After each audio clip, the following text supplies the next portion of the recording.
Shabbat Shalom, Parashat Tissa ou Kitissa.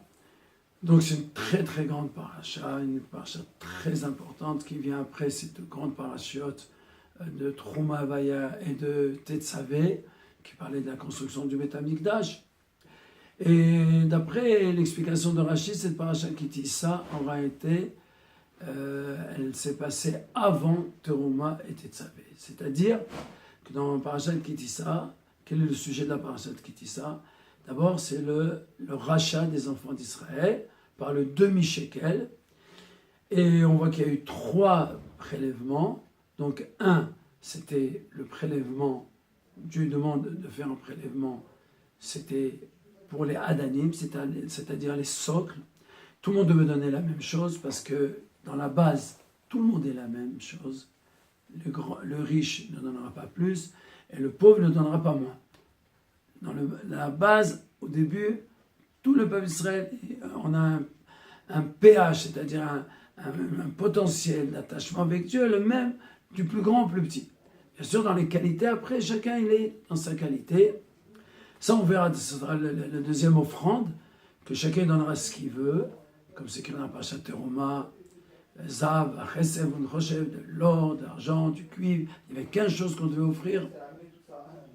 Et bien sûr, il y avait un don, et un nouveau don égal, pour acheter les sacrifices, où tout le monde devait être égal. Alors pourquoi la Torah nous demande la Chaper pour pardonner sur votre faute? À cause de ce vaudor que nous traînons jusqu'à aujourd'hui. Chet Hegel, bon ça je dis une petite parenthèse, Milta Dibdichuta, une parole amusante, que Chet Hegel ça veut dire la faute du veau d'or, mais en hébreu, si on change les voyelles, on peut dire Chet Ha'igul, la faute de l'arrondissement. Dans le judaïsme, on n'arrondit pas une loi de Dieu. Elle vient de Dieu, on comprend que ce n'est pas une loi qui dépend du temps, ce n'est pas une loi qui dépend de l'endroit où on est, ce n'est pas une loi qui dépend des gens, c'est une loi qui vient de Dieu qui a créé. Et Dieu est éternel, sa Torah est éternelle, donc on ne peut pas arrondir. D'ailleurs, puisque j'ai ouvert une parenthèse, avant de la fermer, je voudrais dire que les tables de la loi, elles étaient strictement carrées. C'était 2 blocs carrés qui faisaient 6 tfarim sur 6 tfarim, c'est-à-dire 6 poignées sur 6 poignées, à peu près 60 cm sur 60 cm. C'était un diamant, 2 diamants. Et elles étaient strictement carrées, et elles devaient être posées dans la ronde de l'Arche Sainte. Et voilà que quand Moshe Rabbeinu descend Yom Kippour, après le veau d'or, et qu'il a obtenu le pardon de Dieu, il demande au Béné Israël, Trouma et Tetzavé. Donc les parachas Trouma et Tetzavé sont écrites après. Donc Magdim Refoula Makab, Dieu toujours il donne la guérison avant le problème. C'est pour ça que les 2 parachas Trouma et Tetzavé qui sont la guérison du veau d'or, elles sont écrites avant. Et maintenant, Moshe Rabbeinu, il a dû donner tout ce qu'il avait, et ce qu'il avait de plus cher. Qu'est-ce qu'il pouvait avoir de plus cher que la Torah? Il a dit, Mechinina misivra shakatavta, je suis prêt et je te demande de m'effacer du livre que tu as écrit. Dieu et la Torah, ça fait une seule chose. Dieu et la Torah, le peuple d'Israël, ça fait une seule chose. Donc Moshe Rabbeinu, il se donne entièrement pour sauver le peuple d'Israël. Parce que Dieu ne peut pas abandonner Moshe, donc ça veut dire qu'il ne peut pas abandonner le peuple d'Israël. Donc il accepte, il donne son pardon. Et alors, il y a toute une discussion qui est entre Moshe Rabbeinu et Dieu. Et là, je voudrais qu'on la fasse en quelques petites minutes ensemble. Première des choses que Dieu dit, bon, ok, j'ai pardonné, mais c'est un pardon qui sera à échéance. Chaque fois qu'il y aura une punition dans le peuple d'Israël, il y aura une partie du veau d'or, du paiement de la dette du veau d'or. Et ce ne sera pas moi qui vous fera rentrer en Israël. Ma ashgacha, ma présence ne sera pas entièrement, sera un malheur.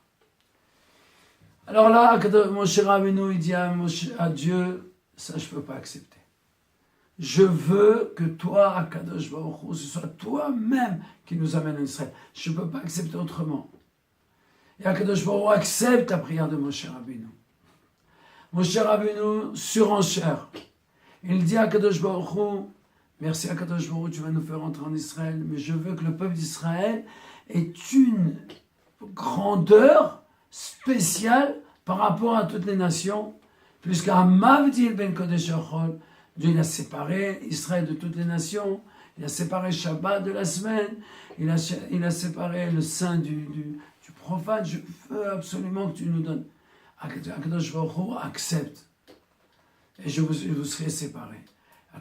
Moshe Rabbeinu dit, puisque c'est comme ça, je vais encore demander une troisième chose. Quelle est la troisième chose que Moshe Rabbeinu demande?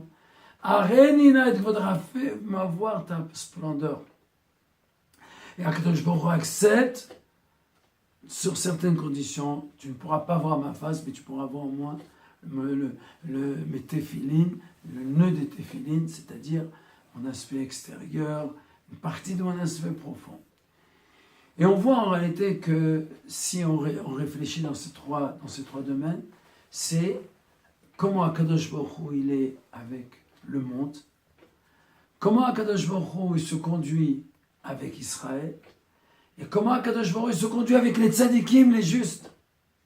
C'est Moshe Rabbeinu qui demande. Ve'amer kulam tzadikim. Et dans chacun de nous, on a un tzadik, dans chacun de nous, on a un petit Moshe Rabbeinu. Et c'est pour ça que quand vous faites attention dans les prières quotidiennes que nous faisons, Arvit, Shachrit, Mincha, c'est les mêmes. Que ce soit la semaine, que ce soit le jour de Kippour, Rosh Hashanah, jour de Yom Tov. Mais Shabbat, c'est différent. Shabbat, la prière de Arvit, est différente de la prière de Shachrit, de Mincha. Shabbat de Arvit, c'est le Shabbat pour le monde entier où Dieu va Yechula Shamaïm. On se rappelle de la création du monde.